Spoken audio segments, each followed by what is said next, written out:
Bienvenue dans La Fondamentale, le podcast où l'on explore ensemble ce qui donne un sens profond à nos vies. Aujourd'hui, avec François Duranton, nous allons discuter sport, minimalisme, nature et découverte. Je vous souhaite une bonne écoute.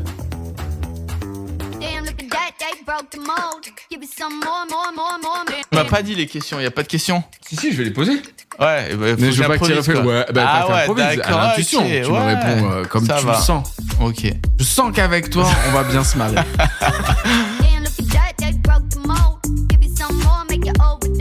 Mesdames, messieurs, bonjour et bienvenue dans le podcast La Fondamentale. Je sens que c'est monté d'un cran, François. Ça y est. Le flip est monté d'un cran. Là, c'est marrant, tout le monde a le flip quand je prends ce ton de voix. Tu viens de me mettre une pression.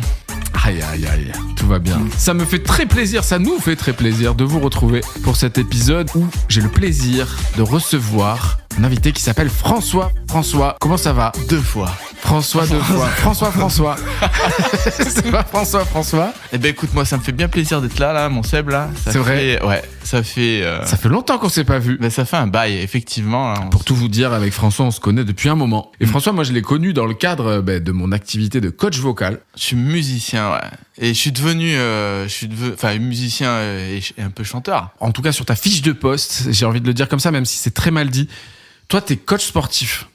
Ouais, au coach départ. sportif c'est privé ça. Même. Coach sportif privé, ouais. et on a même troqué des échanges du coaching vocal contre du coaching sportif. Tout à fait, ouais. J'en avais un peu besoin. Ouais. Aujourd'hui, c'est plus le cas. Je suis hyper musclé, comme vous pouvez le voir. C'est sur le podcast. Sec et dessiné.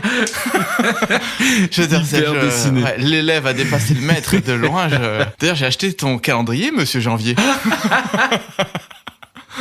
C'est vrai, je suis hyper dessiné. C'est ça. C'est ce qu'on dit souvent, hein. C'est le premier truc qu'on dit de moi. Oui. Donc, coach sportif depuis combien d'années maintenant ? Alors, je suis coach sportif depuis 10 ans. C'est un métier très, très, très intéressant. Quel âge tu as aujourd'hui, François ? Aujourd'hui, j'ai 48 ans. 48 ans. Ouais. Ok. Tu les as ou tu vas les avoir ? Non, je les ai là. Tu les as. Ouais, Aïe. Ça y est. Ça y est. Ouais, là. On avance. Comment tu vis ton âge, toi, d'ailleurs ? Je le vis... Ouais, bah écoute, je le vis. Bon, ça va parce que du coup, j'ai la chance de m'entretenir et en bonne santé. Et je suis en bonne santé, ouais. Donc je peux faire plein d'activités qui sont bien. Je fais du wing foil, je fais beaucoup de sports de glisse dans tous les sens, là, de l'escalade, etc. Et je reste polyvalent et donc je prends du plaisir à faire une grande variété de sports, surtout des sports de nature. Tu vois, à 48 ans, tu dis tiens, j'ai avec tout ce qu'on a traversé, j'ai acquis une sagesse. Tu t'en sors pas si mal. Ouais, j'ai acquis une sagesse que je pourrais vendre, tiens, voilà. Dans des podcasts. C'est une vraie fortune. Ouais, je vois. La vie, c'est que du mouvement. Et que même si on veut que ce soit un peu stabilisé, un peu calme, en fait, c'est compliqué, hein. C'est un bateau qui traverse des... Il y aura des hauts et des bas, et ça sera jamais tout droit, quoi. Comment t'en arrives à être coach sportif privé ? C'est quoi un peu ton parcours ? Ça t'a toujours habité comme ça, le sport ? Ça a toujours été fort chez toi ? Ouais. Voilà. Question suivante. C'est bon. Critique de film. Est-ce que le film était bien ? Oui, ça va. Comment je suis arrivé à être coach privé ? En fait, j'ai une carrière de marin là derrière moi. C'est vrai que l'armée était quand même propice à que je développe mes capacités physiques et que je les entretienne.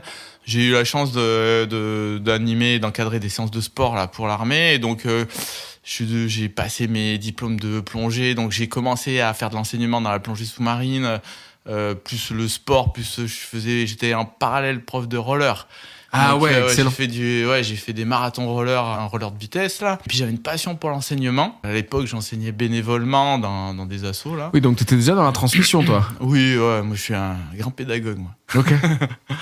Et quand l'heure de ma fin de carrière est arrivée, j'ai fait mon bilan, et mon bilan il était net qu'il fallait qu'est-ce que je sais faire ? Je savais faire de la musique et du sport et enseigner le sport. Donc c'était où je devenais musicien à temps plein, en mode intermittent, ou je devenais je m'orientais dans les métiers du sport, et donc du coup c'était peut-être plus facile de m'orienter dans les métiers du sport. Quand tu quittes l'armée, ils t'obligent de quitter l'armée, c'est-à-dire c'est des carrières courtes ou c'est toi qui décides de continuer? Non, en fait, moi j'étais militaire sous contrat, donc j'étais pas en CDI, j'étais en CDD, mais avec des gros contrats de CDD. C'est des trucs de 8 ans là, non? C'est pas un truc comme ça? Ouais. Au moment où tu stoppes l'armée, t'as du flip de te dire mais qu'est-ce que ça va être après, ou non, c'est évident pour toi mais que le coaching... Non, mais non, en fait, je flippe, l'inconnu fait là, peur. tu flippes là? Ah oui, c'est... Ouais, je me dis, mais... Comment je vais... faut que ça marche, quoi. Ouais, non, il faut que ça marche. C'est le premier truc qui te vient? Ouais, en plus, moi, je suis un peu angoissé de la vie, hein, donc je me suis dit, ouais, et si ça marche pas, et machin... Bah, après, à l'époque, j'étais marié.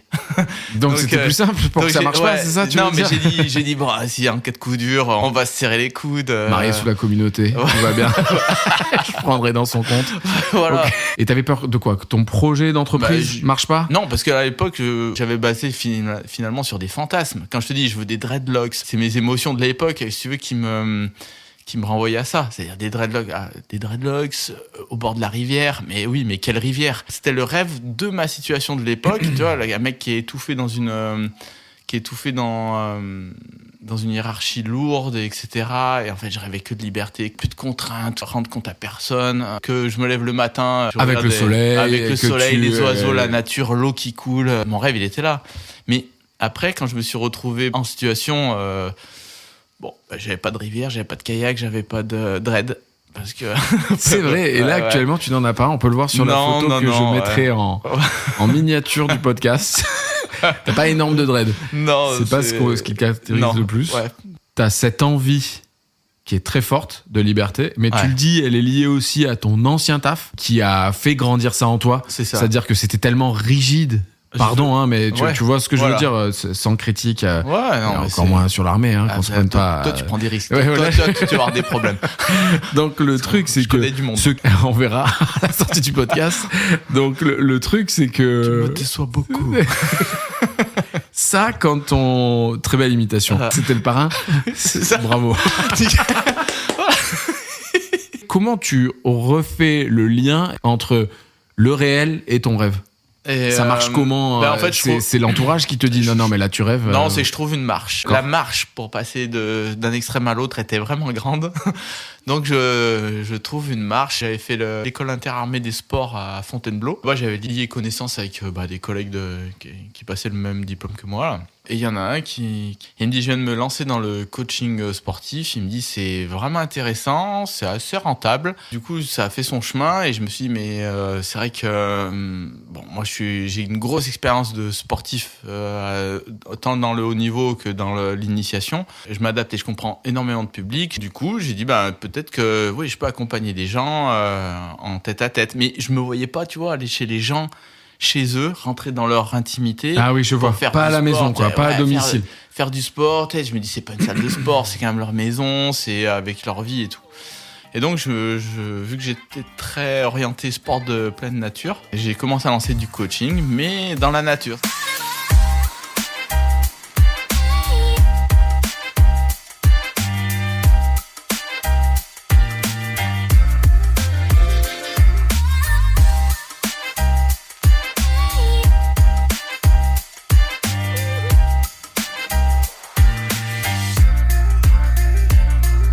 Toi, t'as toujours été habité par le sport, animé par ce truc du sport, de la nature. Comment ça marche chez toi? Moi, mon essence, c'est la nature. Quand j'étais petit, quand j'étais au collège, je me rappelle, moi, mon moteur, c'était liberté et nature. J'étais au collège, on mangeait à la cantine. Et après, on devait attendre le début des cours l'après-midi dans la salle de la cour de récréation. Ouais. Voilà. Et moi, je pouvais pas rester enfermé. Dans une cour de récréation, c'était horrible pour moi. Et donc, du coup, pendant que les surveillants avaient le dos tourné, je sautais, mais tous les jours, le portail. J'allais me réfugier dans le parc nature où il y avait des animaux, il y avait les biches et tout ça. Et j'allais seul dans ce parc et je regardais les biches, je regardais les arbres, le vent dans les feuilles. Et j'étais sur mon banc, un petit banc où je m'asseyais, où je regardais la terre. Et je rêvais que plus tard, je travaillerai dans la nature, ou je serai un ermite, ou voilà, j'aurai une petite maison dans la nature, donc avec des animaux. Ça, depuis toujours. T'as ce sens-là de la liberté, de l'observation de la nature, de ce sentiment d'être bien quand t'es dans la nature. C'est complètement fou que j'ai fini dans l'armée. Ça paraît fou. Oui, ouais. Parce que j'avais pas du tout le profil. Moi, c'était paix, nature, et voilà, tu vois.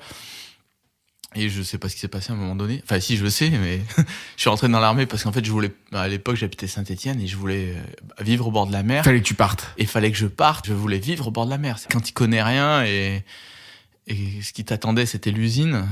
Ouais. Et du coup, la Marine nationale, c'était une porte super sur. J'ai dit, je vais être au bord de la mer. C'est excellent. Naviguer. Ça, t'as quel âge quand t'as la Marine nationale en tête? C'est genre fin de lycée? Ouais, c'est ça, là. Quand je me dis, je vais pas pour après, quoi. Je dis, je vais pas être capable d'aller bosser dans une usine. Ça m'intéresse pas. Je regardais les prospectus de la marine avec les bateaux. C'était. Je vois. Moi, je rêvais, mais j'étais. Et toi, tu y étais. Toi, ton but, c'était d'aller en mer, quoi. Ah oui, ouais. C'était. Enfin, mon but, c'était surtout habiter au bord de la mer.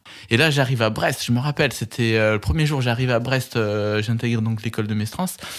Et il pleut, il fait gris, et je rentre dans ma chambre. Étonnant pour Brest. Ouais, et c'est complètement fou. Bon, ça doit pas être le bon créneau. Ouais, c'est demain il fera beau. Et j'arrive, je rentre dans ma chambre. On doit être des chambres de 25, nombreux, tu vois. Ouais. Et des rideaux orange tout pourris. Aïe. Voilà, avec un petit cafard qui traîne, qui est là pour t'accueillir. Et là, je vois la rade de Brest avec un remorqueur qui passe. Et là, je me dis, c'est bon, je suis au paradis, tu vois. Ah oui. Et ma motivation, elle fait que grandir. Ce moment, tu vois, je t'en parle, mais je me rappelle que vraiment, c'était hier. Ouais, d'accord. C'est des moments clés où j'arrive, je viens de concrétiser un truc pour moi fou. Je suis un gars de Saint-Étienne qui est prédestiné à finir derrière un tour ou une fraiseuse. Et là, j'arrive, en plus dans un truc différent. Je rentre dans la marine pour être transmetteur, donc m'occuper des liaisons de télécommunications et du codage, décodage et compagnie. Donc pour moi, c'est tout nouveau, c'est intéressant. Et j'arrive là, je me dis des bateaux, je vais pouvoir monter à bord de ces bateaux, c'est naviguer dessus. Tout était fait pour que ma motivation, elle grandisse. Parce que juste avant que je passe le concours, je travaillais dans une usine, mon gars, où je faisais des directions assistées de Mégane. Ah, pas mal. Ouais, génial. Alors, je sais que, bon, il y en a 2-3 qui ont dû avoir des problèmes sur leur Mégane, mais et du coup, j'étais là à faire tourner des commandes numériques, et tout le temps, dans ma tête, ça tournait. J'ai dit, mais il faut que tu te barres. Tu mérites mieux que ça. Tu peux pas rester comme ça. Ah, intéressant. Donc, tu te dis, je mérite mieux que ça. Ah oui. Bah oui, je suis jeune, j'ai la vie devant moi. Ouais, mais après, pas tout le monde a cette capacité de se dire je mérite mieux que ça. Ah ouais, imagine, j'étais sur une chaîne de production en série et je faisais tourner des tours, des fraiseuses à commande numérique, et je fabriquais des pièces pour direction assistée de Mégane. Voilà. Donc là, quand j'arrive, je passe l'entretien de recrutement pour la marine. Ouais. Là, je me rappelle le psychologue.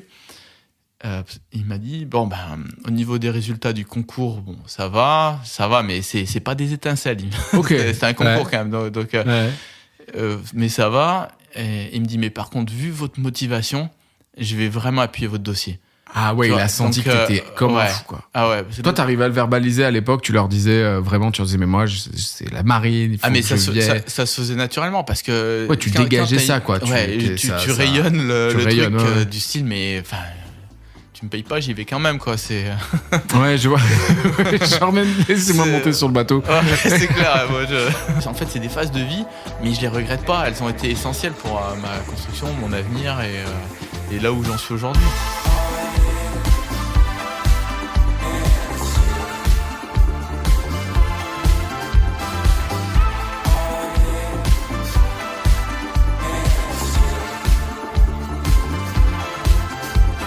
Continue sur la nature, parce que moi ça c'est un truc qui me fascine. Ouais. Tu le dis très bien, la nature elle a toujours fait partie de toi depuis toujours. C'est un truc que t'expliques pas. Non, tu l'as pas. Moi je l'ai. Voilà. On est d'accord. Tu vois, c'est une source d'apaisement quand même, la nature. Regarde, là, si on se fait happer dans nos vies dans nos vies aujourd'hui, tu vois, enfin, ça peut être un refuge. C'est là, avec tous les problèmes qu'on peut rencontrer, les mises en pression de part et d'autre. Bon, bah, tu te retrouves dans la colline ou en mer où tu dis, bah, c'est un peu une bulle d'air. Le seul truc, c'est qu'il faut arriver à se concentrer sur le moment présent. Et oui, se dire parce qu'il y a ça. Et je trouve moi, je suis quelqu'un qui vient pas de la nature. Alors, c'est évidemment, je viens de la nature dans le sens, vous avez compris. Ouais. Mais j'ai pas forcément j'avais pas, parce que c'est plus le cas aujourd'hui. Ouais. J'avais pas forcément un attrait pour la nature. Ouais. Tu vois, c'est-à-dire que ça ne me ressourçait que dalle, la nature. Ouais, moi, quand on me disait, allez, on va aller marcher en nature, je juste sur ce caillou, ça pique le cul, c'est pas grave. C'est exactement ça. Moi, le pire truc que tu peux me proposer, c'est un pique-nique à la plage. Déjà, faut me buter tous les insectes. Mais c'est exactement ça. Je vais avoir du sable plein les doigts pour bouffer. L'enfer. Pour quelqu'un comme moi, c'est l'enfer. Encore aujourd'hui, ça n'a pas changé. Mais tu vois, et donc ce côté nature, je trouve qu'il faut une initiation presque pour un mec comme moi. Oui, mais complètement, parce qu'en fait, moi, dans mon job aujourd'hui, je me rends compte que les gens, ils ne la maîtrisent plus. C'est un truc bête, hein, mais je pars en colline, je vais me perdre ou je me repère pas, ou je vais marcher de telle ou telle manière, mais du coup, vu que le terrain il est hostile, je peux me blesser. On a perdu ces gestes parce que dans nos vies, tout est anesthésie. Regarde, tu montes un escalier, c'est anesthésie, c'est-à-dire qu'on t'a enlevé toutes les difficultés. Et tu montes. Tu vois, et il y a une espèce de symétrie. Enfin, tu montes les marches toutes de la même hauteur. Tu passes tout est calé. À tel endroit. Il y a des routines. Il y a pas ce côté accidenté que tu peux trouver dans la nature. Voilà, ce côté accidenté qui devient un côté ludique, qui devient un côté intéressant, parce que la richesse des gestes que la nature va te demander est beaucoup, beaucoup plus riche que la richesse des gestes que tu as dans ta vie courante. Donc, c'est toujours beaucoup plus intéressant de travailler et d'être au contact de la nature. Et puis, c'est beaucoup plus moteur. Là, en ce moment, tu vois, si tu vas faire un trail en colline, t'as les fleurs. Tu dis, tiens, toi, les saisons, elles sont beaucoup plus marquées. C'est, voilà, les fleurs, ça sent bon. J'ai le vent sur mon visage. C'est joli visuellement. Tu vois, t'as une esthétique qui est différente aussi, je suppose, les couleurs des fleurs. Voilà, c'est ça. T'es pas à l'abri d'une rencontre, d'un sanglier qui te fonce dessus. Ouais. La nature, là, ouais. Mais voilà, mais je veux dire, tu vois, l'autre jour, hop, on est tombé sur un écureuil. Enfin, tu vois, c'est. Oui, il y a cette.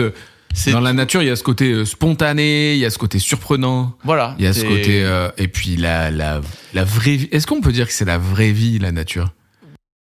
Disons que c'est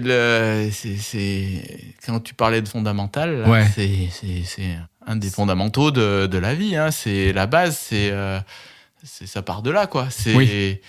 Et tu trouves que dans nos sociétés, tu disais, on a anesthésié ça, ou en tout cas on nous met à distance de ça. En tout cas, avec mes clients, ce que je me rends compte, c'est que c'est des gens qui sont quand même mis bien en pression, un peu comme tout le monde, mais voilà, le fait que moi je les emmène, je les retire dans la colline ou en mer, hein, parce qu'on travaille aussi sur la mer, ça leur fait le plus grand bien. Ils disent, et puis ils se réapproprient l'environnement, ils commencent à mieux le maîtriser, c'est-à-dire j'arrive à me repérer, j'arrive à gérer mon effort, j'arrive à passer de telle ou telle difficulté. Du coup, ça les valorise et ça rend le truc de plus en plus intéressant.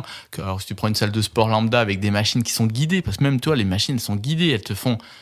La richesse du geste, il n'y est plus, tu vois. On a anesthésié même nos gestes sportifs. C'est quoi tu parles dans les machines sont guidées. Les machines, c'est-à-dire que je vais dans une salle de sport et je fais du développé couché. Je suis allongé sur le dos, j'ai une barre au niveau de la poitrine que je dois monter et descendre. Mais en fait, souvent dans les salles de sport, maintenant, elles sont guidées. C'est-à-dire qu'il y a un guide qui fait que ta barre, elle suit des barres longitudinales. Une fréquence, c'est quoi? Non, qui suit un guide de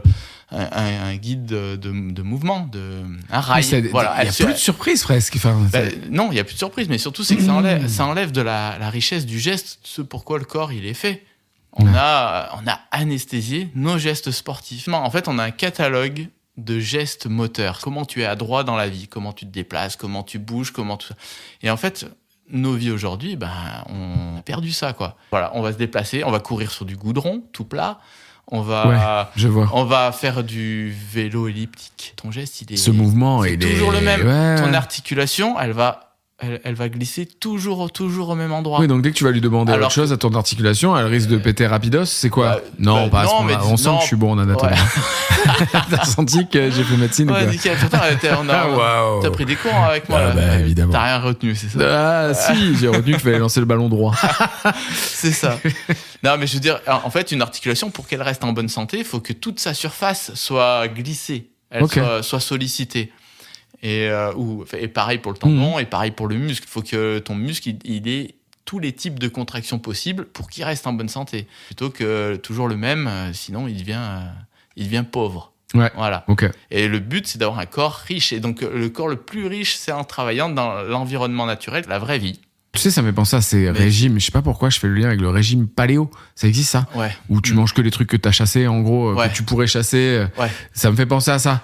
À cette notion de, ouais, on est fait pour ça au départ, n'empêche. Oui, en fait, l'idée, c'est ça. Et on n'a rien inventé. Après, le sport ou tout ça, c'est du business. Je monte une salle de sport, c'est du business. L'objectif premier, c'est faire de l'argent. Enfin, même moi. Ah, c'est comme ça que tu le vois, quoi.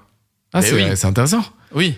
Bah oui, on va te vendre un concept, on va te vendre... Ou un corps rapidement. T'as cette croyance, et je pense qu'on l'a tous. À partir du moment où je vais me payer un semestre de salle de muscu, je vais être musclé, quoi. Ouais, mais en fait, là, je vais faire des tristes, hein, tu vas décevoir, tu vas décevoir des... Parce que je pense qu'il faut une routine, enfin, c'est même pas, je pense, c'est sûr. Si tu veux des résultats durables, plus il faut routine, une discipline presque, non à l'année. Et je pense que, ouais, au bout d'un an, t'as des résultats. Au bout de 2 ans, tu as de très bons résultats. Moi, j'ai un client qui a jamais lâché l'affaire, que je malmène en version un peu sergent-major, là. Et ça fait 2 ans que je travaille avec. Tu vois où il en est aujourd'hui, c'est quand même spectaculaire. Donc ça montre, tu vois, parce qu'il a le même âge que nous. C'est faisable. Et ça montre surtout, c'est qu'en fait, on est loin d'être fini. Hein. Si tu t'y remets, c'est bon, quoi. Si tu t'y remets, et pour t'y remettre et pour tenir la distance, il faut que tu sois coaché. Enfin, il faut que tu aies des obligations. Ouais, je vois ce que tu veux dire. Il faut que tu te laisses pas côté, le choix. Toi, je vois complètement. Le corps et l'esprit, c'est 2 gros flemmards. Alors, c'est un truc de fou. C'est marrant que t'en parles et je vous raconte un peu ma vie. Mais c'est aussi pour ça que je fais le podcast et je fais ce que je veux, puisque c'est le mien. Voilà. Il y a cette notion de... moi, je me suis remis à courir très régulièrement. Mais non. Eh ben ouais, ça paraît ouf. Le truc, ça paraît ouf. Mais si, mais ceci dit, pour un mec comme moi, ça paraît ouf. Oui. Vraiment. Là, t'es mort de rire. C'est ça qui est beau. Parce qu'il se dit, putain, les gens vont écouter ça, ils vont être morts de rire. Mais je vous mettrai la photo. Vous allez voir, je suis dessiné comme Chacha. Je n'arrive pas, par exemple, tu vois, je vais courir quasi tous les jours. Ouais. Pas grand chose, 20 minutes. Ouais. Mais pour 20-25 minutes, mais pour un mec comme moi, qui vient de nulle part, c'est pas mal. Mais c'est bien. Mais ce qui est très délicat, c'est que tous les jours j'y vais, la mort dans l'âme. Il n'y a pas une once de kiff de me dire, tu vois, c'est un effort.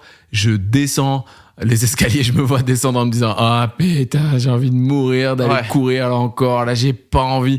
Mais je m'oblige en fait. Je ne me laisse pas le choix parce que si j'écoute mon mental, à chaque fois c'est, ah ouais, mais là, attends, faudrait que je prépare ça. Non, mais là, oh, t'as vu, il fait un peu gris, peut-être c'est pas fou. Oh, mais là, il refait chaud, c'est pas fou. Voilà, à chaque fois, mon cerveau, mon mental va trouver toutes les excuses du monde pour ne pas y aller. Si tu démarres, tu dis, je vais courir, allez, je me challenge, je vais courir 5 minutes, allez.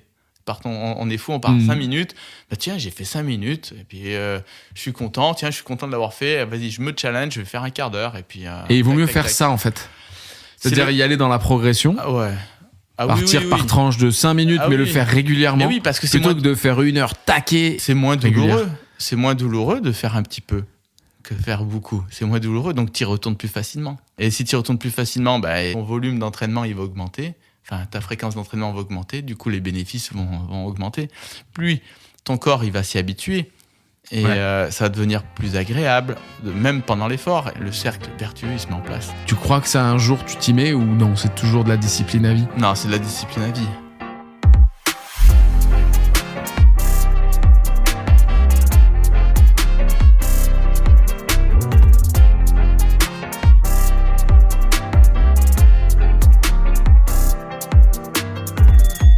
C'est quoi le sens de tout ça? Le sens de tout ça, je crois, c'est quoi la vie? Moi, dans ma tête, peut-être parce que je suis marin, mais c'est vraiment arriver à bon port avec mon bateau.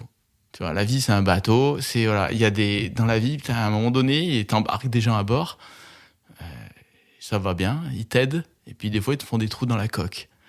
Donc tu commences à colmater un peu parce que tu coules, hein, tu prends l'eau et faut gérer peut-être une tempête avec une voie d'eau, un objectif, un cap à tenir, c'est compliqué. Donc c'est vrai que moi je trouve que la vie c'est pas mal parce que on se challenge, c'est tout le temps en mouvement. Enfin tu vois, j'ai eu plein de vies finalement, tant professionnelle qu'affective, enfin qu'amoureux, que j'ai des tranches de vie. On sait qu'il y a un début, il y a une fin, et ces épisodes-là, en fait, ils vont. C'est que des épisodes, et c'est l'ensemble qui fera la vie complète. Mais c'est dur Aujourd'hui, tu vois, c'est dur les fins. C'est les fins qui sont dures pour moi. J'ai envie que c'est bien, j'ai envie que ça dure tout le temps. Et par exemple, l'impermanence des choses, c'est ça qui est compliqué. Ouais. Fait qu'à un moment donné, ça se termine quoi qu'il arrive. Chaque fois ça se termine, c'est un petit deuil à faire. Tu dis tiens, j'ai encore avancé vers l'arrivée. Mais quand je suis arrivé, c'est fini, tu vois. T'arrives au port.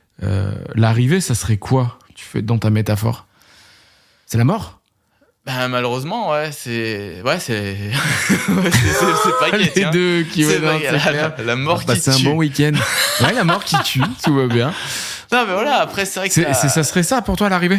Ouais. Et que finalement, tout ce qu'on vit, ça n'est que du voyage et il faut prendre le bon comme le mauvais dans le voyage, les vagues, qu'on se prenne les vagues dans la gueule, qu'on se prenne les moments calmes où la mer est de l'huile. Et savoir apprécier les temps calmes, savoir apprécier...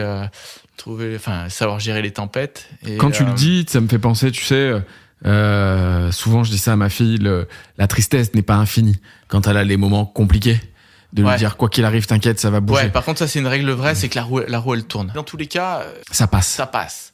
À un moment donné, quand t'es au fond, ça passe. Moi, mon bonheur, je le trouve dans la simplicité. C'est-à-dire, moins j'ai de choses. Tu vois, je prends un exemple intéressant. C'est mes clients. Mes clients, qui ont un peu les moyens, des belles voitures, un coach privé, etc. Sauf que moi, ma bagnole, je peux y dormir dedans. J'ai un lit dedans. Et je peux y mettre ma guitare, je peux y mettre mon wingfoil, je peux, tu vois, j'ai de quoi cuisiner, j'ai toujours de l'eau. Voilà. Et moi, je suis content. Moi, ma bagnole, c'est la meilleure des bagnoles. Et pourtant, elle est moins chère que leur voiture à eux. Aujourd'hui, le secret du bonheur, comme je le vois moi, avec toutes mes années de vécu, tous les gens que j'ai encadrés, avec qui j'ai discuté de manière profonde et intime, le secret du bonheur, c'est la simplicité. Minimaliste. Je pense qu'on peut conclure le podcast sur cette phrase. C'est pour ça que je suis venu qu'en slip là aujourd'hui. Vous pouvez apprécier. Ah mais merde, il n'y a pas de caméra. La prochaine fois, je mettrai une caméra. Mesdames, messieurs, merci beaucoup de nous avoir écoutés. Merci François d'avoir été là, présent avec nous. François. C'est vrai qu'on a commencé comme ça. Finissons en cohérence sur l'humour. Voilà. François, merci beaucoup. Écoute, à très bientôt. Plaisir. Et tout le monde à très vite. À la semaine prochaine. On vous fait de gros bisous. Ciao, bye. Voilà. Hop.